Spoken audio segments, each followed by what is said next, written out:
বিসমিল্লাহির রহমানির রহিম। আসসালামু আলাইকুম ভিউয়ার্স, মা কিচেন অ্যান্ড ব্লগে আপনাদের সবাইকে স্বাগতম। চলে এলাম নতুন একটি দুর্দান্ত স্বাদের রেসিপি নিয়ে। ভিউয়ার্স, আজকে আপনাদের সাথে শেয়ার করব কিভাবে সুজি দিয়ে খুব সহজেই দুর্দান্ত স্বাদের বিস্কুট তৈরি করা যায় এই প্রসেসটি। ভিউয়ার্স, আমরা যদি দোকান দিয়ে কিনে না খাই, ঘরে বসে এরকম একটি পারফেক্ট বিস্কুট তৈরি করতে পারি, তো আমার মনে হয় অনেকটাই ভালো হবে। তো চলুন দেখা যাক পুরো প্রসেসটি। বিস্কুট তৈরি করার জন্য প্রথমে আমি একটি মিক্সিং বলে একটি ডিম নিয়েছি। এই ডিমটাকে আমি একটি চামচ দিয়ে খুব সুন্দর করে ভালো করে ফেটিয়ে নেব। ভিউয়ার্স, ভিডিওটি দেখার শুরুতে অবশ্যই একটি লাইক দিয়ে ভিডিওটি কন্টিনিউ করবেন।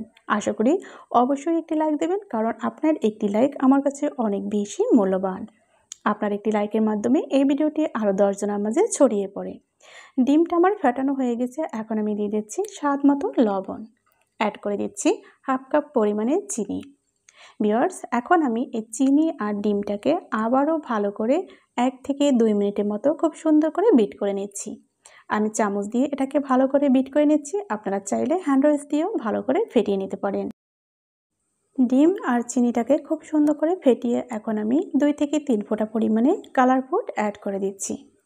এই কালার ফুডটা আমি অরেঞ্জ কালার ফুড নিয়েছি। এখন আমি আবারও একটু ভালো করে মিক্সড করে নেব। ভিউয়ার্স, অবশ্যই আপনারা প্রথম থেকে শেষ পর্যন্ত ভিডিওটি দেখবেন, তাহলে এরকম দারুণ দারুণ বিস্কুট আপনারাও তৈরি করতে পারবেন।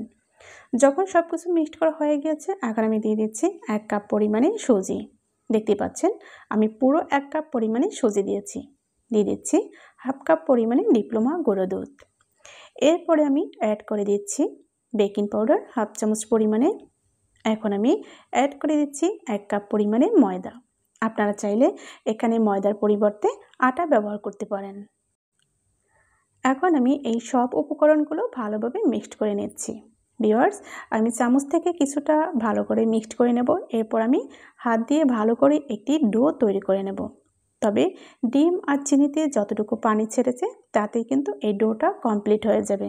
যদি আপনাদের ডো একদমই না হয়, তবে সেক্ষেত্রে সামান্য পরিমাণে পানি ব্যবহার করতে পারেন। দেখতে পাচ্ছেন খুব সুন্দর একটি ডো তৈরি হয়ে গিয়েছে। এখন আমি বোটের উপরে এই ডোটা আমি নিয়ে নিচ্ছি। এখন আমি এটাকে হাত দিয়ে একটু মথে লম্বা একটি শেপ দিয়ে নেব। ভিউয়ার্স, দেখতে পাচ্ছেন আমি কিন্তু খুব সুন্দর একটি লম্বাভাবে শেপ দিয়ে নিচ্ছি। এখন আমি এই লম্বাটে ডোর থেকে প্রথমে আমি অসম অংশটুকু কেটে ফেলে দিয়েছি এবং চাকু দিয়ে খুব সুন্দর করে বিস্কুটের শেপগুলো দিয়ে নিচ্ছি। ঠিক একই প্রসেসে আমি প্রত্যেকটি বিস্কুটের শেপ কেটে নেব। আশা করি আজকের রেসিপি আপনাদের কাছে অনেক বেশি ভালো লাগবে। আর ভালো লাগলে অবশ্যই খুব সুন্দর করে কমেন্ট করবেন এবং ভিডিওটি সবার মাঝে বেশি বেশি করে শেয়ার করবেন। দেখতে পাচ্ছেন সবগুলো কিন্তু কাটা হয়ে গিয়েছে। এখন আমি এর থেকে এক পিস তুলে খুব সুন্দর করে সাইজ করে নেব। ভিউয়ার্স, এটাকে আমি গোলাকার একটা শেপ দিয়ে নেব। তো এখান থেকে আমি এক পিস নিয়ে নিয়েছি। হাতের মধ্যে রেখে দেখতেই পাচ্ছেন চেপে চেপে আমি খুব সুন্দর করে গোল করে নিয়েছি। একই প্রসেসে আমি প্রত্যেকটা বিস্কুটই চেপে চেপে গোলাকার শেপ দিয়ে নেব। এই বিস্কুটটা কিন্তু খেতে অনেক বেশি টেস্টি হয় এবং অনেক দিন ধরে আপনারা সংরক্ষণ করতে পারবেন। তো আপনারা চাইলে যে কোনো ডিজাইনেরই কিন্তু কেটে নিতে পারবেন। তো এই বিস্কুটগুলো আমি সবই একই সাইজের ভাবে এরকম তৈরি করে নিয়েছি। দেখতে পাচ্ছেন আমি একটি প্লেটে তৈরি করে তুলে নিচ্ছি। এই প্লেটটাকে আমি আগে থেকে একটু তেল ব্রাশ করে নিয়েছি। ভিউয়ার্স, এগুলো এখন ভাজার জন্য আমি চলে যাব চুলার কাছে। তো চুলায় আমি একটি প্যান বসিয়ে পর্যাপ্ত পরিমাণে সয়াবিন তেল দিয়ে গরম করে নিয়েছি হালকা পরিমাণে। এখন আমি এই বিস্কুটগুলো তেলের মধ্যে দিয়ে দিচ্ছি। এই বিস্কুটগুলো আমি ঠিক 4 থেকে 5 মিনিটের মতো ভেজে নেব। একদমই নর্মাল থেকে একটু বেশি বাড়িয়ে হিটে এটা তৈরি করে নেব। দেখতে পাচ্ছেন বিস্কুটগুলো সব দেওয়া হয়ে গিয়েছে। এখন আমি উল্টিয়ে নিচ্ছি। কত সুন্দর কিন্তু কালার আসতে শুরু করেছে। তো এভাবে কিন্তু ফুলে উঠছে, দেখতে পাচ্ছেন। এরকম আমি 4 থেকে 5 মিনিটের মতো মিডিয়াম আঁচে রেখে ভেজে নেব। আপনারাও কিন্তু একদমই চুলার আঁচটা মিডিয়াম রাখবেন, অতিরিক্ত হাই হিটে রাখবেন না, তাহলে কিন্তু এক সাইড পুড়ে যাবে, কিন্তু ভিতর থেকেও যেমন ক্রিস্পি হবে না তেমন হবে না সফট। তো বিস্কুটগুলো কিন্তু নেড়ে চেড়ে আমি উল্টিয়ে পাল্টিয়ে ভেজে নিয়েছি।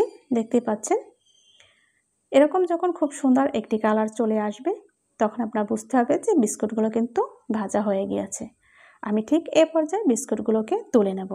তো এখন আমি বিস্কুটগুলো তুলে নেওয়ার জন্য একটি ছাঁকনি নিয়েছি। এই ছাঁকনিতে আমি সব বিস্কুটগুলো তেল ঝরিয়ে তুলে নেব। কতটা সুন্দর হয়েছে দেখতেই পাচ্ছেন, আলহামদুলিল্লাহ। একই প্রসেস আমি সব বিস্কুটগুলোই কিন্তু তুলে নিচ্ছি। এই বিস্কুটগুলো তুলে আপনাদেরকে ফাইনালি আমি সার্ভ করে দেখিয়ে দেব যে কতটা সুন্দর হয়েছে। ভিউয়ার্স, আমি সব বিস্কুটগুলো তুলে আপনাদেরকে কিন্তু ফাইনালি সার্ভ করে দেখিয়ে দিলাম যে কতটা সুন্দর হয়েছে। মাশাআল্লাহ, আলহামদুলিল্লাহ, কালারটা অনেক সুন্দর এসেছে। ভিউয়ার্স, এই বিস্কুটটা আপনারা তৈরি করে 1 থেকে 1.5 মাস পর্যন্ত সংরক্ষণ করতে পারবেন। যে কোনো কৌটায় ভরে আপনারা অনেক দিন ধরেই সংরক্ষণ করে চায়ের সাথে পরিবেশন করতে পারবেন। তো এরকম বিস্কুট যদি আপনারা বাসায় তৈরি করতে পারেন স্বল্প উপকরণের সামান্য উপকরণ দিয়ে এবং খুবই ঝটপট সময়ে, তাহলে কিন্তু আর কিনে খেতে হবে না যে কোনো সময় যে কোনো ধরনের বিস্কুট। আশা করি আপনাদের এই রেসিপিটি ভালো লাগছে। আর যদি ভালো লাগে অবশ্যই সাবস্ক্রাইব করে চ্যানেলের সাথেই থেকে যাবেন এবং নিয়মিত ভিডিও দেখার চেষ্টা করবেন। ভিউয়ার্স, আপনাদের সুন্দর সুন্দর ভিডিও উপহার দিতে পারলে আমারও ভালো লাগে, আশা করি আপনাদেরও ভালো লাগবে। তো ভিডিও না টেনে সম্পূর্ণ দেখে নেবেন। আজ তাহলে এখানেই বিদায় নিচ্ছি। দেখা হবে আগামীতে নতুন কোনো ভিডিওর সাথে। সে পর্যন্ত সবাই ভালো থাকুন, সুস্থ থাকুন। আল্লাহ হাফেজ। আসসালামু আলাইকুম ওয়া রাহমাতুল্লাহি ওয়া বারাকাতুহু।